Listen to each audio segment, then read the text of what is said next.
বিতর্কিত মন্তব্যের জেরে বিসিবি পরিচালক এম নাজমুল ইসলামকে পদত্যাগের আলটিমেটাম দিয়েছেন।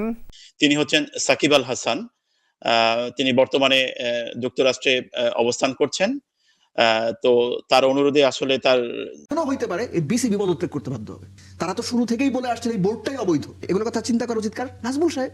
বাংলাদেশ যখন থেকে ক্রিকেট স্ট্যাটাস পেয়েছে আইসিসির, এরপর থেকে বাংলাদেশে সাকিবের মতো তারকা ক্রিকেটার আর জন্ম নেয় নাই এবং হাজার বছরের ইতিহাসে আর জন্ম নেবেও না। শত বছরে বাংলাদেশ ক্রিকেটের সেরা তারকা বলতে গেলে ভুল হবে না সাকিব আল হাসান, কিন্তু এবার বিসিবি পরিচালক এম নাজমুল ইসলামের একটি বিতর্কিত মন্তব্য নিয়ে তোলপাড় শুরু হয়েছে পুরো ক্রিকেটাঙ্গনে। জাতীয় দলের ক্রিকেটাররা এবার একজোট হয়ে কঠোর অবস্থান নিয়েছেন। তারা স্পষ্ট ঘোষণা দিয়েছেন, নাজমুল যতদিন বিসিবির পরিচালক পদে থাকবেন ততদিন তারা কোনো ধরনের ক্রিকেট খেলবেন না। এই সংকটের মধ্যে এবার মুখ খুললেন স্বয়ং সাকিব আল হাসান। তিনি পরিচালক নাজমুলকে সরাসরি পদত্যাগের আলটিমেটাম দিয়েছেন, যা ক্রিকেট প্রেমীদের মধ্যে নতুন করে আলোচনার ঝড় তুলেছে।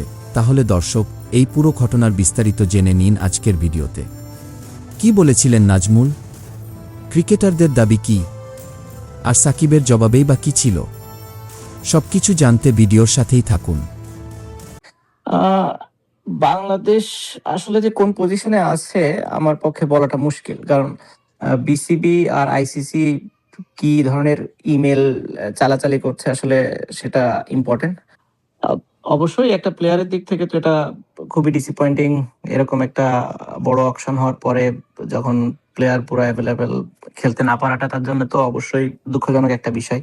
বাট এটা হচ্ছে ধরেন একটা ডোমেস্টিক টুর্নামেন্টে, যে দেশের ডোমেস্টিক টুর্নামেন্টটা হয় ওই দেশেরই সব রুলস চলে। সো তাদের যখন যেটা ইচ্ছা করতে পারে। আপনি যদি ধরেন বিপিএল এ দেখেন, আমি জানি না আপনি সব রুলস এন্ড রেগুলেশন নিয়ে পড়া আছে কিনা, যে চুক্তির সময় এরকম একটা ক্লজই দেয়া থাকে যে বিসিবির অথরিটি থাকবে যে কোনো সময় যে কোনো রুলস পরিবর্তন করা ইফ নেসেসারি, এরকম টাইপের থাকে আমি যতদূর জানি। তো সেই জায়গা থেকে আসলে মুস্তাফিজের তো হাতে কিছু ছিল না, এটা মুস্তাফিজের করারও কিছু নাই, ইভেন বিসিবিরও নাই, ইভেন আইসিসিরও নাই, যেহেতু এটা একটা ডোমেস্টিক টুর্নামেন্ট। হ্যাঁ, তো সেখান থেকে আসলে কারো হাত দেয়া মানে এখানে অন্য কারো হাত দেওয়ার ক্ষমতা নাই। এখন তাদের যেটা ইচ্ছে তারা করতে পারে, সেটা হচ্ছে একটা দিক। দ্বিতীয়ত হচ্ছে আমি মনে করি এটা বেটার ওয়েতে হ্যান্ডেল করা যেত, বা সেটা তারা কেন করে নাই সেটা তাদের বিষয়, কিংবা তারাই ভালো বলতে পারবে। বাট মুস্তাফিজের জন্য খুবই ডিসঅ্যাপয়েন্টিং।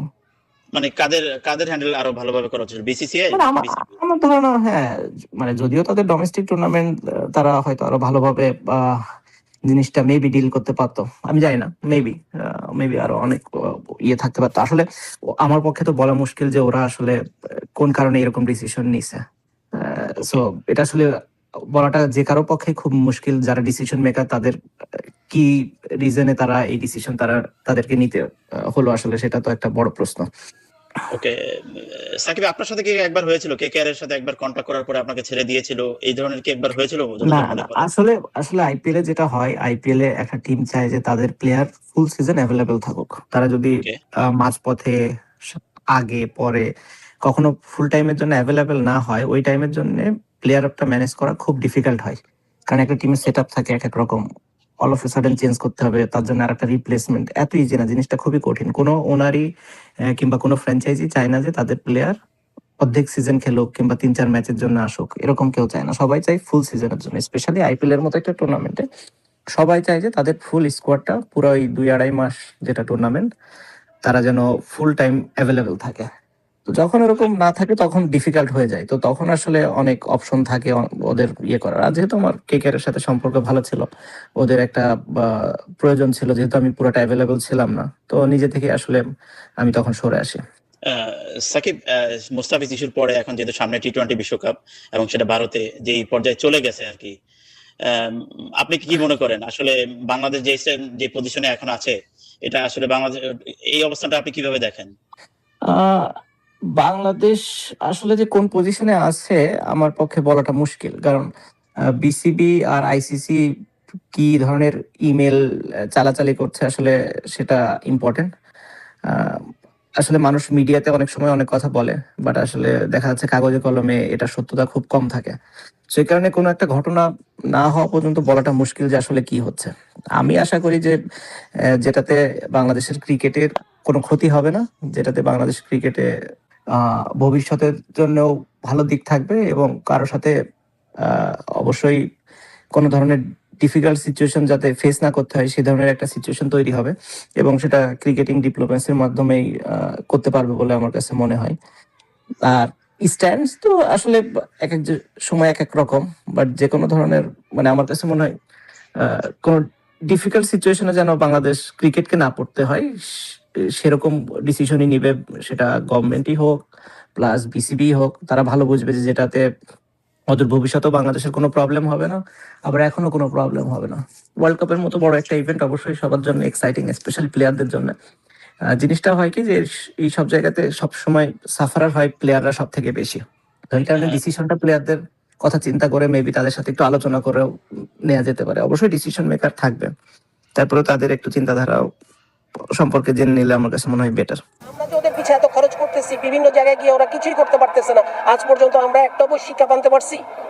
কোনো একটা জায়গায় আমরা কতটুকু কি করতে পারছি? আমরা তাহলে তো প্রত্যেকবারই আমরা বলতে পারি যে তোমরা খেলতে পারো না, তোমাদের পিছিয়ে যা খরচ করছি এটা এবার তোমাদের কাছ থেকে আমরা নিতে থাকি, ফেরত দাও। বিসিবি পরিচালক এম নাজমুলের এমন মন্তব্যে ক্রিকেট আঙ্গনে তোলপাড়। ক্রিকেট বোর্ডের দুঃখ প্রকাশের পরও ক্ষুব্ধ ও অপমানিত ক্রিকেটাররা ঘোষণা দেয় আজ দুপুর 1টার মধ্যে নাজমুল পদত্যাগ না করলে বিপিএল খেলতে নামবেন না তারা। বিপিএল এর ফার্স্ট ম্যাচের আগে যদি রিজাইন না করেন তাহলে আমরা সব ধরনের ক্রিকেট বন্ধ ঘোষণা করছি। সমস্যা সমাধানে মধ্যরাতে কোয়াব সভাপতি মোহাম্মদ মিঠুন, নুরুল হাসান সোহান, নাজমুল হোসেন শান্ত সহ কয়েকজন ক্রিকেটারের সাথে রাজধানীর একটি হোটেলে বৈঠক করেন বিসিবির 3 পরিচালক ইফতেখার রহমান মিঠু, সানিয়ান তানিম ও ফাইজুর রহমান মিতু। বিসিবির দিক থেকে পরিচালক নাজমুলের পদত্যাগে গঠনতান্ত্রিক জটিলতা তুলে ধরা হয়। বিতর্কিত পরিচালককে ওএসডি করে রাখা হবে এমন আশ্বাসও দেওয়া হয়, কিন্তু ক্রিকেটাররা তাদের অবস্থানে অনড়, দুপুরের মধ্যে নাজমুলের পদত্যাগ চায়। কোনো সমাধান ছাড়াই তাই বৈঠকটি শেষ হয়। ফলে দুপুরে নোয়াখালী চট্টগ্রাম ম্যাচ মাঠে গড়ানো নিয়ে চরম অনিশ্চয়তা। সন্ধ্যায় রাজশাহী সিলেট ম্যাচ। এম নাজমুল ইসলাম নিজে থেকেও পদত্যাগ করছেন না, ফলে আরও জটিল হচ্ছে পরিস্থিতি। এর মধ্যে অনেক ক্রিকেট সমর্থককে আবার পাশে পাচ্ছেন নাজমুল। তারা মনে করেন ক্রিকেটারদের নিয়ে কড়া মন্তব্য করে ঠিক কাজটাই করেছেন এই পরিচালক। অনেকে আবার কোয়াব সভাপতি মিঠুন সহ ক্রিকেটারদের আক্রমণ করছেন বিভিন্ন ভাষায়। প্রিয় দর্শক, বিসিবি পরিচালক নাজমুল ইসলামের পদত্যাগের বিষয়টি নিয়ে ক্রিকেটারদের এমন পদক্ষেপ নিয়ে আপনাদের কি মন্তব্য? এছাড়াও আজকের উল্লেখিত এই প্রতিবেদনে সাকিব আল হাসানের এমন বক্তব্য শুনে আপনাদের কি মতামত তা অবশ্যই আমাদের কমেন্ট করে জানাতে ভুলবেন না। আর হ্যাঁ, আপনি যদি আমাদের এই চ্যানেলে নতুন দর্শক হয়ে থাকেন তাহলে অবশ্যই চ্যানেলটি সাবস্ক্রাইব করে বেল বাটনটি অন করে রাখবেন।